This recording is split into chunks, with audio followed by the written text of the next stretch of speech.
Cumprimento ao presidente do Conselho da União Europeia, Herman Van Rompuy. Cumprimento também o presidente da Comissão Europeia, nosso amigo José Manuel Durão Barroso. Queria cumprimentar todos os presentes, jornalistas, fotógrafos e cinegrafistas. Quero expressar para vocês a minha grande satisfação de participar dessa 7ª cúpula União Europeia-Brasil, durante a qual tive a oportunidade de, juntamente com os meus colegas europeus, intercambiar pontos de vistas acerca de nossas relações e sobre as principais questões da agenda governamental. Eu queria manifestar o empenho dos dois presidentes da Comissão e do Conselho em reforçar os laços entre a União Europeia e o Brasil. E dizer que essa determinação dos dois presidentes explica os avanços que nós alcançamos nesse processo de constante aproximação entre o Brasil e a União Europeia. A superação da crise na zona do euro, como está ocorrendo, é fundamental para garantir o vigor da economia mundial. E o Brasil tem interesse direto na recuperação rápida ou na recuperação da economia europeia, haja vista a diversidade e a densidade dos laços comerciais e de investimentos que existem entre os dois países. Como muitos países emergentes, o Brasil enfrentou dificuldades resultantes dessa que é, sem dúvida, a mais profunda e complexa crise econômico-financeira desde 1929. Nós resistimos a seus piores efeitos graças a políticas que fomentaram o crescimento e a expansão do emprego e da renda, preservando o equilíbrio macroeconômico. Numa perspectiva que prioriza sempre o desenvolvimento tanto econômico como social, o governo brasileiro considera que a disciplina fiscal é e continuará sendo um princípio basilar da nossa atuação. Nós mantivemos a inflação sob controle dentro dos limites do regime de metas que nós adotamos. E alcançamos uma sensível melhora das contas públicas, construindo a solidez fiscal com a redução do endividamento. Nesse sentido, nós acabamos de anunciar a meta fiscal de 2014, que prevê um superávit primário de 1,9%. Nosso sistema financeiro é sólido, nós adotamos o regime de Basileia III. E nossas reservas internacionais estão em torno de 376 bilhões de dólares. Isso nos dá tranquilidade para enfrentarmos as turbulências dos mercados financeiros. Ao mesmo tempo, nós realizamos nos últimos anos uma verdadeira transformação social. Promovemos a ascensão de 42 milhões de pessoas aos padrões da classe média do nosso país. Aumentamos a renda per capita mediana das famílias em 78%. E geramos somente entre os anos de 2011, 12 e 13, 4,5 milhões de empregos. A nova realidade brasileira, com o aumento do seu mercado de consumo interno, e também com as oportunidades de investimento em áreas rentáveis e as chamadas greenfields, ela justifica os importantes fluxos de investimento que nós recebemos nos últimos anos, muitos dos quais originários aqui da Europa.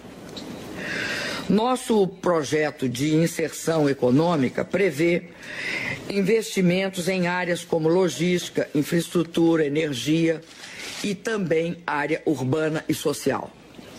A participação de investidores privados europeus tem sido um instrumento importante para tornar este projeto realidade. E aí, o relacionamento atual da Europa com o Brasil, é importante que nós digamos isso, é um relacionamento especial. Primeiro, por conta da história dos investimentos recíprocos e tradicionais das nossas relações comerciais, mas também pelo fato da população brasileira ter um forte componente europeu na formação da nossa nacionalidade.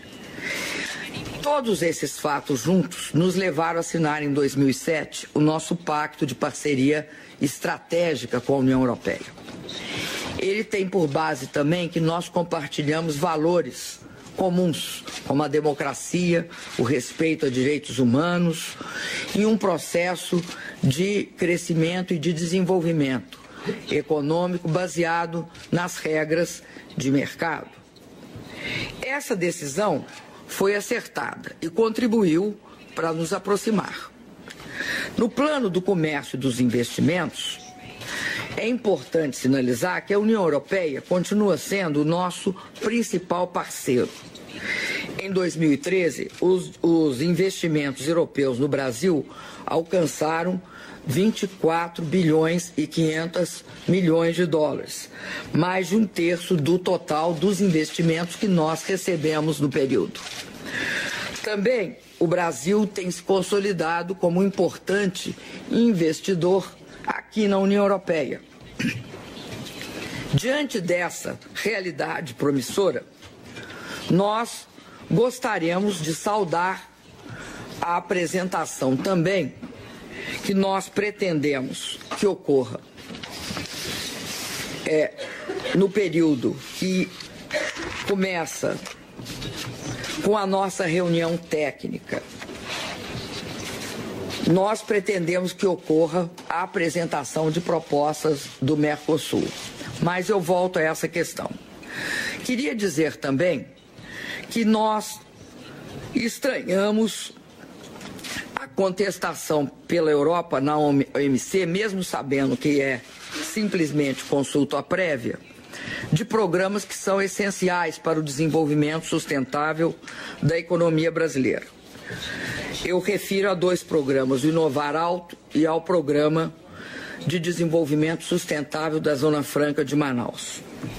O primeiro, o Inovar Alto, é um importante programa de desenvolvimento tecnológico do meu país. E nele participam empresas dominantemente europeias. No caso da Zona Franca de Manaus, eu assinalei a minha surpresa de que a Europa, região tão comprometida com questões ambientais, conteste uma produção ambientalmente limpa na Amazônia, que gera emprego e renda e é instrumento fundamental para a gente conservar a floresta em pé. A Zona Franca de Manaus, ela está numa região, ela é o centro dela, porque ela é capital da Amazônia. O Amazonas, que é o estado, tem 1.570.746 quilômetros quadrados. Então, é uma região extremamente grande, com uma população rarefeita, mas significativa. Se a gente somar os Amazonas aos 3 estados menores da região, nós chegamos a uma população de 6 milhões de habitantes.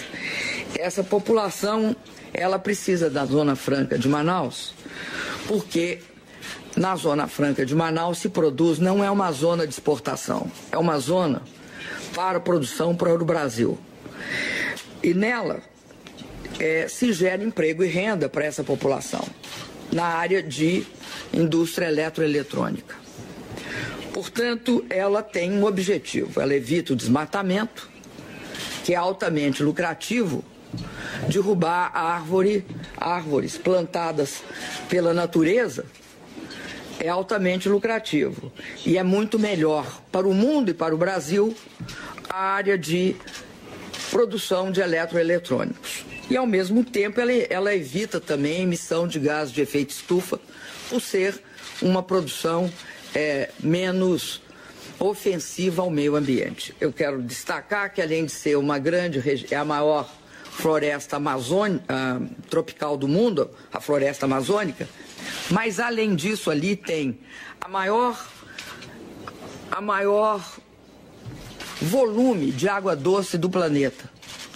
E também é uma região extremamente atrativa do ponto de vista mineral. Por isso, preservá-la implica necessariamente isso que o governo brasileiro gasta ali. O governo brasileiro gasta um recurso bastante significativo ali, seja porque olhamos a importância do que tiramos na Rio+20, de que era possível crescer, incluir, conservar e proteger.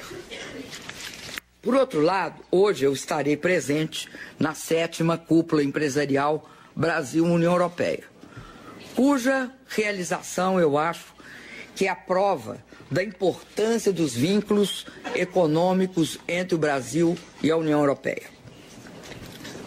Nós sabemos que, por maior que seja o compromisso dos governos, é importante o êxito das relações econômicas que engajem a iniciativa privada.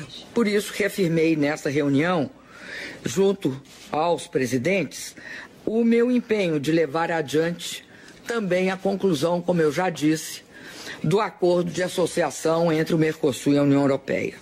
A nossa expectativa é que, ao ser realizada a reunião técnica entre o Mercosul e a União Europeia, prevista para o 21 de março, nós, a partir daí, possamos fixar a data para a troca de ofertas. Eu quero dizer que o Mercosul está fazendo um grande esforço para consolidar a oferta. Eu tenho certeza que houve uma grande evolução, tenho certeza que o lado europeu vai fazer o mesmo e acredito que esse será uma grande contribuição que nós vamos dar para a recuperação econômica dos países do mundo, em especial de duas regiões tão importantes como é o caso do Mercosul e a União Europeia. Nas outras áreas examinadas, nossa cooperação tem um destaque imenso numa área importantíssima para o Brasil e, obviamente, para a União Europeia, que é a educação. Nós agradecemos a contribuição da União Europeia no programa Ciência Sem Fronteiras. A maior parte dos bolsistas brasileiros que estudam em universidades no resto do mundo e tem aqui na União Europeia seu principal foco e seu principal destino. E cerca mais da metade dos bolsistas escolheram países da União Europeia para aqui estudar. Eu agradeço muito essa recepção que foi dada aos nossos estudantes. Acredito também que no campo político, a União Europeia e o Brasil têm esses valores comuns e eles são muito importantes no mundo que nós enfrentamos.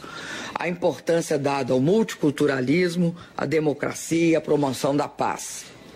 Eu acredito que o mundo, hoje, ele tem um grande desafio na sua frente, que é a redução dos conflitos, a construção de um clima de paz. Seja na África, pelos problemas enfrentados na República Centro-Africana, seja na questão do Mali, que nós esperamos que se encaminhe e se desenvolva para uma situação que crie condições de paz na região do Sahel. Seja na Guiné-Bissau, que tem uma situação complexa, eu acredito que há uma grande convergência entre as nossas visões e a visão da União Europeia. No que se refere à Síria, o Brasil compartilha também a preocupação com a escalada da violência, a fragmentação dos grupos de oposição e também com a perda de perspectiva quando não se tem um caminho concreto de paz. Nós queremos que haja no Oriente Médio também o reconhecimento que tratar da questão Israelo-Palestina é condição para estabelecer a situação de paz naquela região do mundo.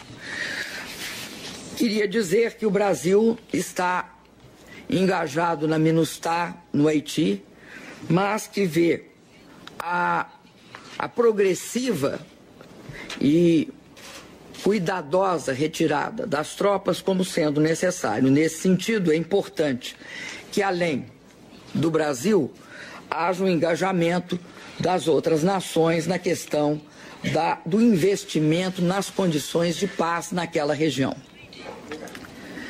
Gostaria de dizer que a América Latina tem tido fóruns multilaterais de reunião, como é o caso da CELAC, que congrega todos os países latino-americanos, mais os caribenhos. O caso da Unasul, que congrega toda a América do Sul, e o caso do Mercosul.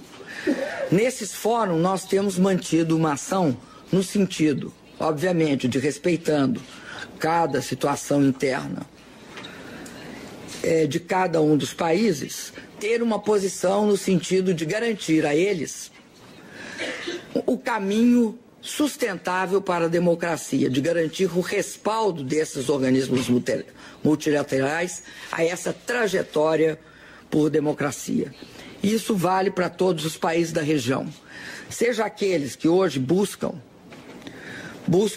pacificação em tradicionais conflitos internos que são históricos, como é o caso da negociação com os grupos armados na Colômbia, como é o caso também de conflitos entre cada país, dentro de cada país, no sentido de caminhar para soluções consensuais e democráticas.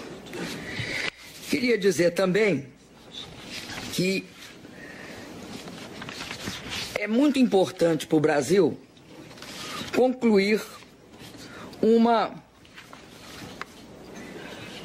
esse pacto, esse verdadeiro pacto pelo desenvolvimento, que eu acredito que foi muito bem sucedido nessa reunião dos ministros dos bancos centrais na Austrália. O Brasil e a União Europeia, eu acho que nesse passo que nós estamos dando nas nossas relações bilaterais, contribuirão de forma significativa para isso. Ao mesmo tempo, eu reiterei o compromisso brasileiro de fazer a nossa parte e trabalhar pelo êxito da negociação de um novo instrumento jurídico para o enfrentamento da mudança do clima, em consonância com aquele princípio das responsabilidades comuns, porém diferenciadas. Queria destacar também a importância da ligação entre o Brasil e a Europa, a ligação por cabos de fibra ótica submarinos. Essa é uma questão importante para o Brasil, e a ligação com a Europa significa uma diversificação das conexões que o Brasil tem com o resto do mundo. Para nós será importante construir este caminho. Ele é não só importante, mas ele é estratégico para o Brasil. Então, acredito que esta será uma política que, se adotarmos de forma concreta, e o Brasil fará todos os esforços nesse sentido, e também a União Europeia me reiterou a mesma disposição, nós estaremos dando uma grande contribuição para relações sustentáveis e seguras entre nossos países.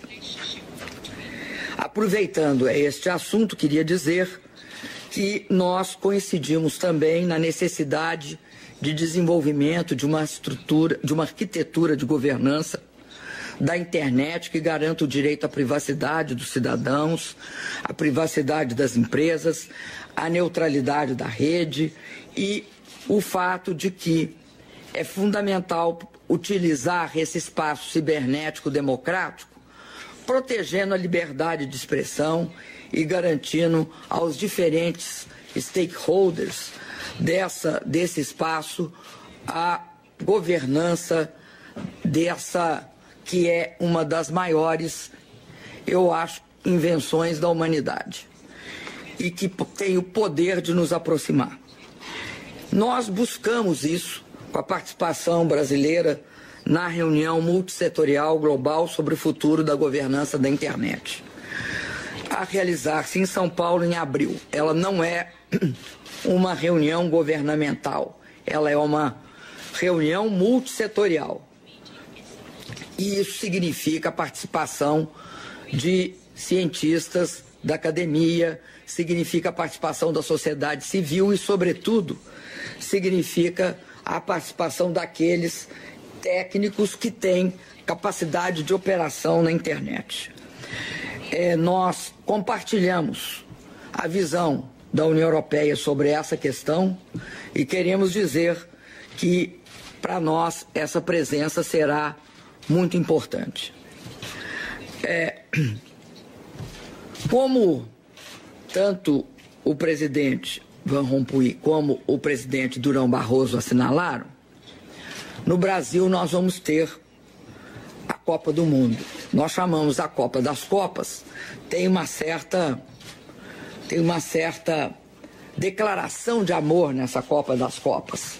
Nós chamamos Copa das Copas porque nunca deixamos de participar numa Copa, ganhamos 5 e temos uma grande disposição de concorrer e competir. E reconhecemos a União Europeia como sendo um dos, eu diria assim, uma das reservas dos maiores times de futebol do mundo. Aí, sem querer entrar nessa disputa dos diabos com os anjos. Sem querer entrar nessa disputa, todos serão muito bem-vindos. E queria dizer para vocês que a Copa não será apenas um evento esportivo. Será um evento esportivo, sim, esse é o principal aspecto da Copa, mas também uma oportunidade do Brasil se mostrar ao mundo, mostrar a força e a vitalidade da nação brasileira, a alegria dos brasileiros em receber todos os seus convidados. E quero que todos sejam muito bem-vindos e se sintam em casa no Brasil. E queria também que todos pudessem vir ao Brasil e fazer parte desse evento. E aqui estou convidando notadamente as autoridades da União Europeia, como bem todo o povo que congrega essa grande Europa unida. Finalmente, queria dizer para vocês que para o Brasil, nós vemos como estratégica essa relação, até por isso fizemos a parceria estratégica. Mas também nós consideramos que a relação com essa região do mundo é uma relação fundamental para o Brasil. Estamos interessados em ampliá-la, estamos interessados cada vez mais em garantir que as nossas relações comerciais e as nossas relações de recepção e de envio de investimentos sejam as mais amigáveis possíveis. E também que elas cumpram o seu potencial, além de ser amigáveis. Que nós temos um grande potencial, o Brasil tem grandes oportunidades comerciais, a União Europeia tem uma imensa complementariedade, nós respeitamos o grande avanço da União Europeia no que se refere à indústria e no que se refere também à agricultura. Sobretudo, nós queremos participar, e aí fui convidada hoje a participar dessa grande iniciativa, que é a Horizonte 2020. E o Brasil olha com grande interesse essa participação. Queria encerrar com isso, porque isso é o futuro das nossas relações. É essa cooperação que nós temos de ampliar na área de ciência, tecnologia e educação. Muito obrigado a todos.